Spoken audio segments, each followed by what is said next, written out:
y'all? Welcome to another episode of Ayana Productions, your online source for news and entertainment. This is your host, Chantal, and right now we're going to see a model. Some of you may know her by the name Chantal Sade. Some of you may know her by the name Chantal Sade. And others may know her by the name Chantal Blac Wynter. Let's go see what's up with her.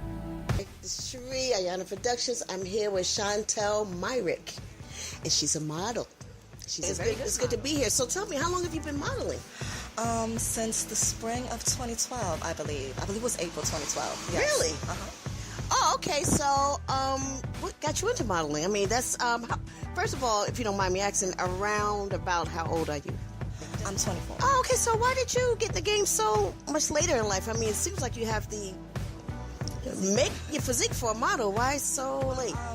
When I was younger, I was very, very shy, as opposed to now I talk a lot. But I was never really put into, different programs where I can, learn the modeling trade. So as I got older, I became more sociable.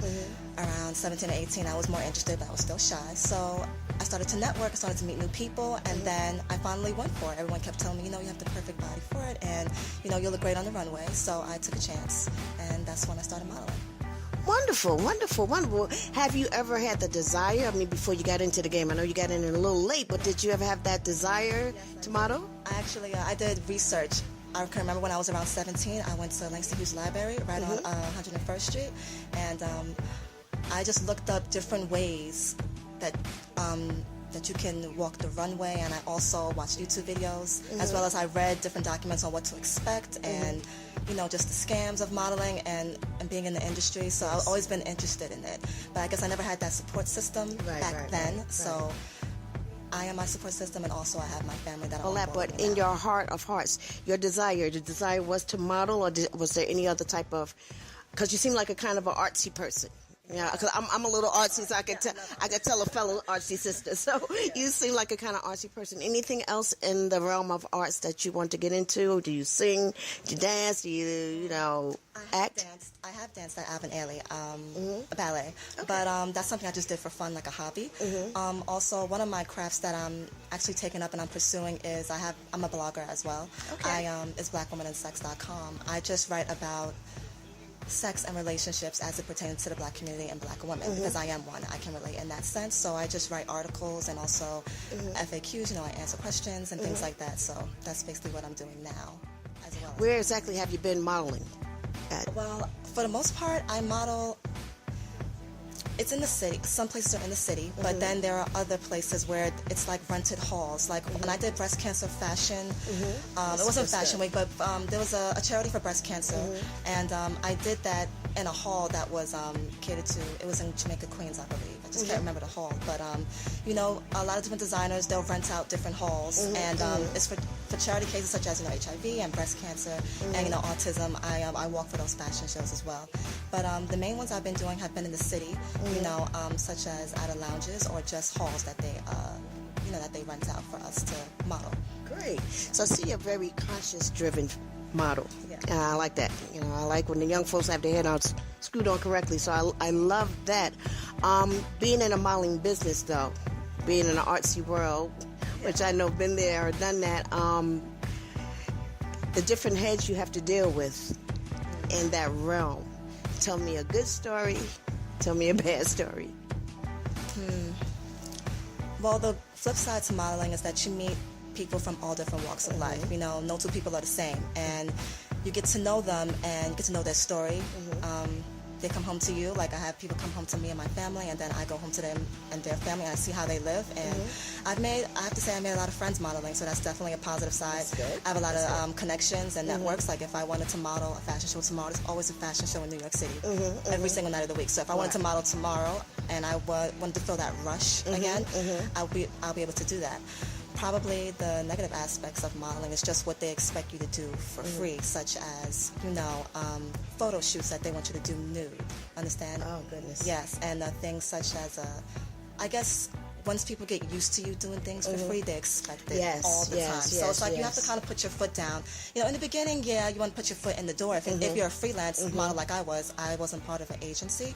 But, you know, as you get experience, and I know my worth and I know how experienced I am, you do expect the pay cut. And you do expect to be, because I'm a professional, so I do expect to get paid for my work. The thing is, when people are used to that, I guess that's the negative side of it. They just expect you to always do it for free. Because there's always a pretty girl that wants to be, you know, she wants to feel pretty. You know, you have all these lights on her, and she's able to put the pictures up on Facebook, and she feels like fantasy world. Yeah, she feels fancy. You know what I mean? But after a while, you know, you do want to be a professional. So I guess that's the negative part. Okay, so what's in the future for Chantal?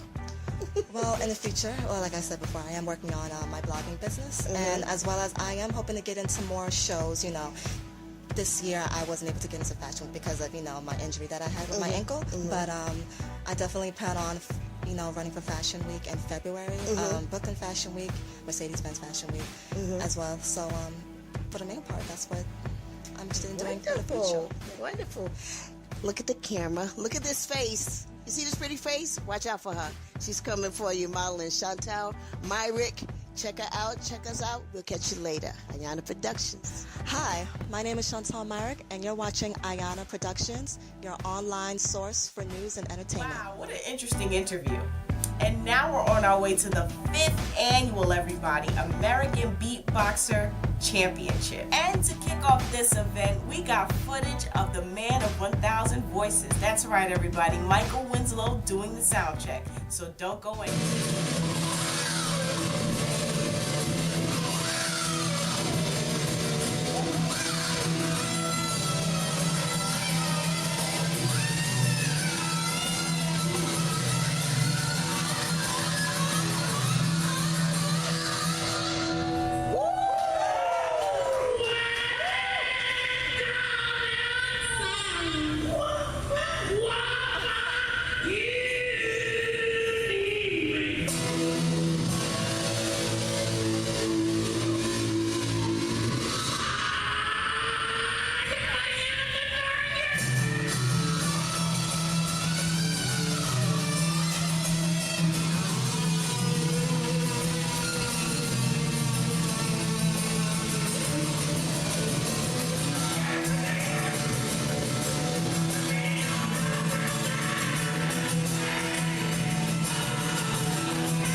American Beatboxers, what's this, the 5th annual American Beatboxer Championship 2014. 2014. And they got some talent here. If you're missing it, you're missing it. I got to tell you. All right, so we're here with Heaven.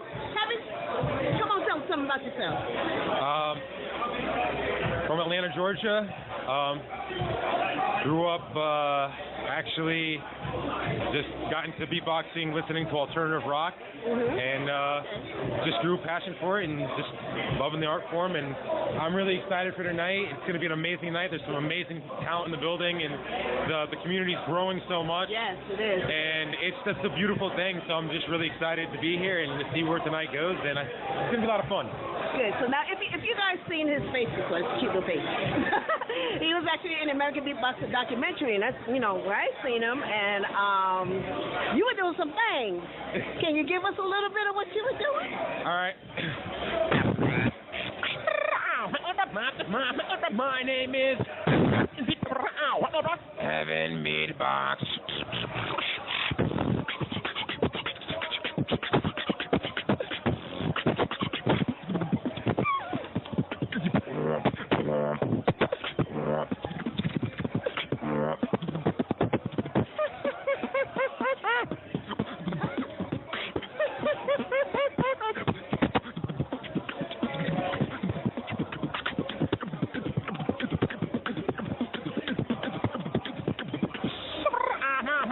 welcome.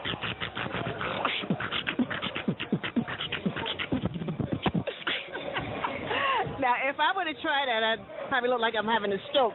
How do you do that? I mean, how? What are you doing? How do you do that? It's when you actually break it down, it's a lot simpler than it looks. It's you know what it is? It's human live sampling. You know, you have your individual sounds. That each sound has a very specific sound to it, of course, and you think of that as like an arsenal of sounds to use, and then you compose those sounds in a beat. So, like, for example, if I'm 3 sounds, right, and then you just compose it in a beat like this.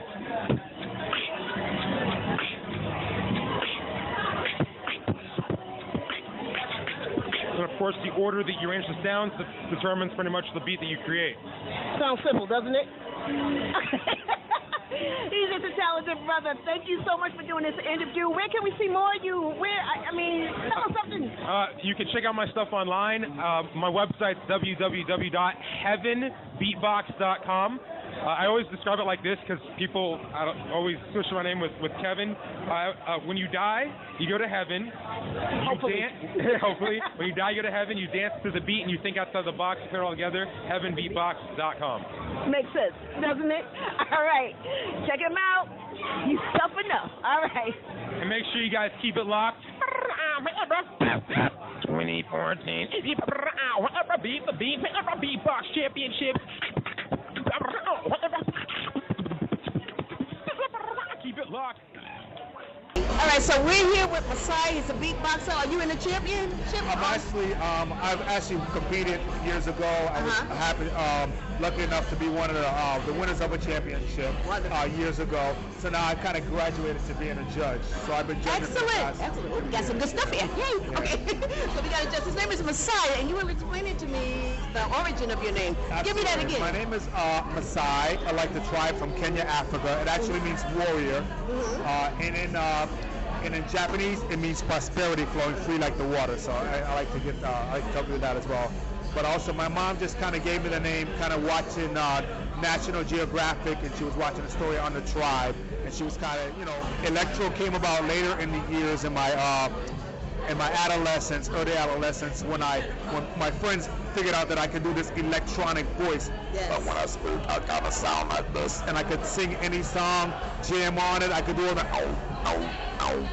any songs. So they were like, we should call you Electro, and I was like, okay, cool. So Messiah Electro, that's how you got it. Messiah Electro. And he wears his name well, doesn't he? I also do voiceovers. I did an intro for Missy Elliott, 2001 MTV Music Awards, and it's online. Excellent. You can check it out. Okay. Ludacris, Nelly Furtado, and Trina. Okay. It was dedicated to Aaliyah when she passed. We just did it around that time. So that was one of my, biggest things. It was definitely an honor to do that. So This is everything I do. It actually comes from me. Okay, cool.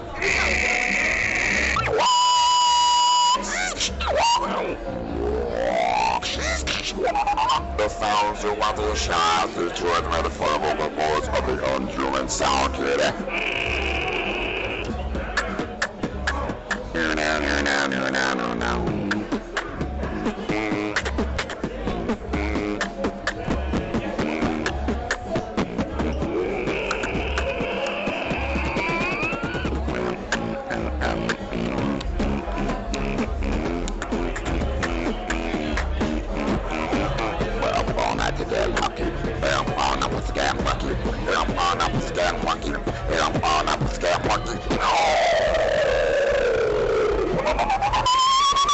Thank you for your cooperation.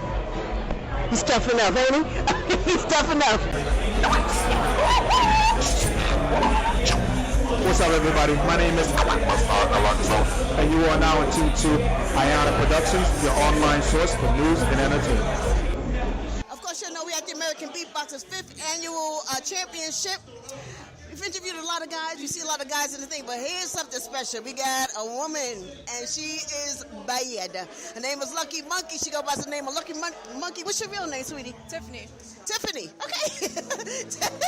Tiffany, how did you get into this world? I saw a video on MySpace and I was like, holy crap, you know, like that's something I want to do. And so I just started, you know, trying to practice, trying to imitate those sounds. And then like I just fell in love with the scene. It's so awesome. Yes. And I saw you on the documentary. I remembered you. She was on the documentary. If you recognize her face, if you've seen the documentary, yes, this is her. And she was bad. Listen, I want you to demonstrate some of the things. I don't know, you know, my tongue would break if I would do it. But demonstrate it. All right.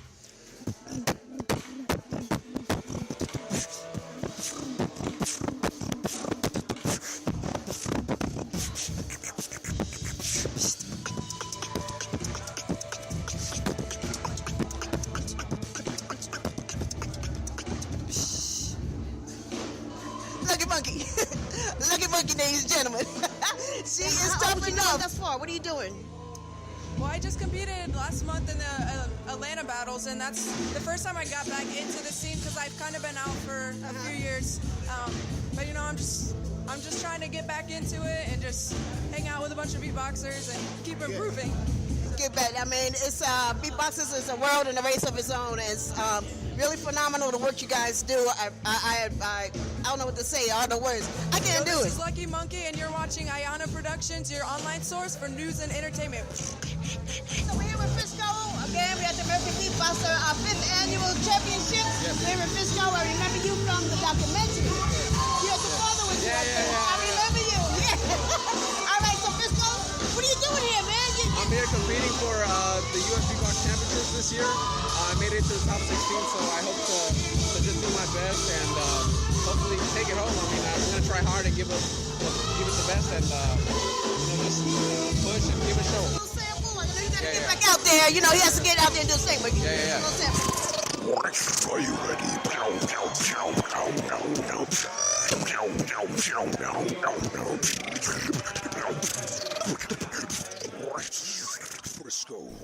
Well, that does it for another episode of Ayana Productions. Thank you for watching, and we'll see you next time. Hi, my name is Chantal Myrick, and you're watching Ayana News Productions. Blooper. Wait, hold on. All right, I got this. Okay.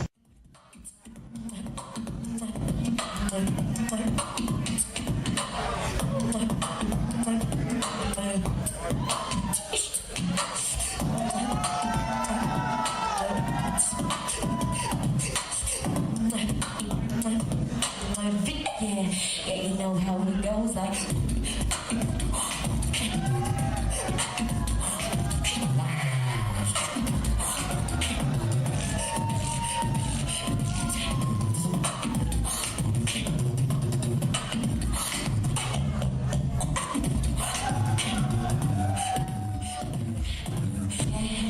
feel alone, the way that it feels when takes you from it.